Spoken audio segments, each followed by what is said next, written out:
Një 30 vjeçar shqiptar I identifikuar si Sajmir Beca ka humbur jetën tragjikisht pasi u shtyp nga një kamion veturinash në Northampton të Anglisë.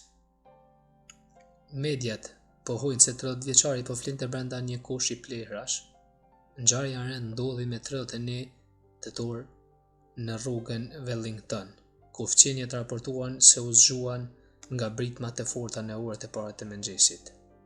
Shërbimet e urgjencës mbërritën menjëherë në vend të ngjarjes dhe transportuan me urgjencë Sajmirin drejt spitalit.